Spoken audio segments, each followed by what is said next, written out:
Raiden, are you receiving? We're still here. How's that possible? The AI was destroyed. Only GW. Who are you? To begin with, we're not what you'd call human. Over the past 200 years, a kind of consciousness formed layer by layer in the crucible of the White House. It's not unlike the way life started in the oceans 4 billion years ago. The White House is our primordial soup, a base of evolution.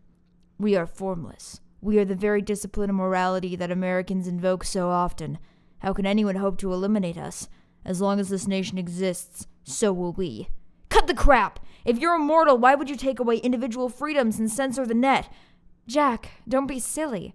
Don't you know that our plans have your interests, not ours, in mind? What? Jack, listen carefully like a good boy. The mapping of the human genome was completed early this century.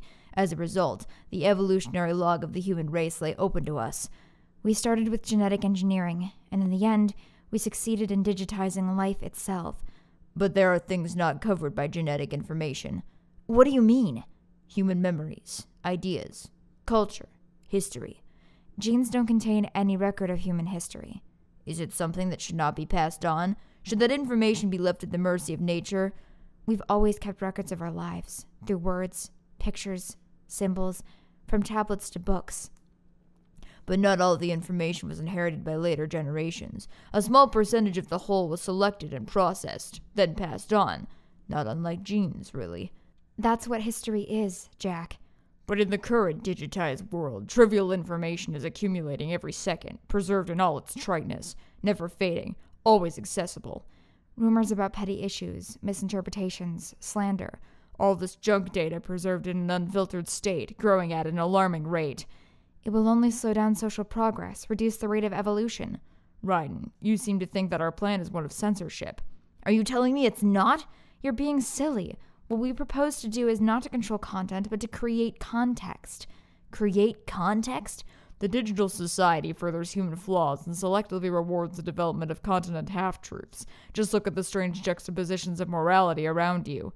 Billions spent on new weapons in order to humanely murder other humans. Rights of criminals are given more respect than the privacy of their victims. Although there are people suffering in poverty, huge donations are made to protect endangered species. Everyone grows up being told the same thing. Be nice to other people. But beat out the competition. You're special. Believe in yourself and you will succeed. But it's obvious from the start that only a few can succeed. You exercise your right to freedom, and this is the result. All rhetoric to avoid conflict and protect each other from hurt. The untested truths spun by different interests continue to churn and accumulate in the sandbox of political correctness and value systems. Everyone withdraws into their own small gated community, afraid of a larger forum. They stay inside their little ponds, leaking whatever truth suits them into the growing cesspool of society at large. The different cardinal truths neither clash nor mesh. No one is invalidated, but nobody is right. Not even natural selection can take place here. The world is being engulfed in truth. And this is the way the world ends. Not with a bang, but with a whimper. We're trying to stop that from happening. It's our responsibility as rulers. Just as in genetics, unnecessary information and memory must be filtered out to stimulate the evolution of the species. And you think you're qualified to decide what's necessary and not? Absolutely. Who else could wade through the sea of garbage you people produce, retrieve valuable truths, and even interpret their meaning for later generations? That's what it means to create context. I'll decide for myself what to believe and what to pass on. But is that even your own idea? Or something Snake told you? That's the proof of your incompetence right there. You lack the qualifications to exercise free will. That's not true. I have the right. Does something like a self exist inside of you? That which you call self serves as nothing more than a mask to cover your own being. In this era of ready-made truths, self is just something used to preserve those positive emotions that you occasionally feel. Another possibility is that self is a concept you conveniently borrowed under the logic that it would endow you with some sense of strength. That's crap! Is it? Would you prefer that someone else tell you? All right then, explain it to him.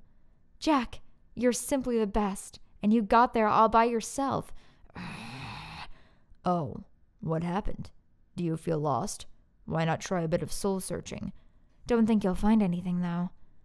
Ironic that although self is something that you yourself fashioned, every time something goes wrong, you turn around and place the blame on something else. It's not my fault. It's not your fault. In denial, you simply resort to looking for another, more convenient truth in order to make yourself feel better, leaving behind in an instant the so-called truth you once embraced. Should someone like that be able to decide what is truth? Should someone like you even have the right to decide? You've done nothing but abuse your freedom. You don't deserve to be free. We're not the ones smothering the world. You are. The individual is supposed to be weak, but far from powerless. A single person has the potential to ruin the world. And the age of digitized communication has given even more power to the individual. Too much power for an immature species. Building a legacy involves figuring out what is wanted and what needs to be done for that goal. All this you used to struggle with. Now we think for you. We are your guardians, after all. You want to control human thought? Human behavior? Of course. Anything can be quantified nowadays. That's what this exercise was designed to prove. You fell in love with me just as you were meant to, after all. Isn't that right, Jack? Ocelot was not told the whole truth, to say the least. We rule an entire nation. Of what interest would a single soldier, no matter how able, be to us?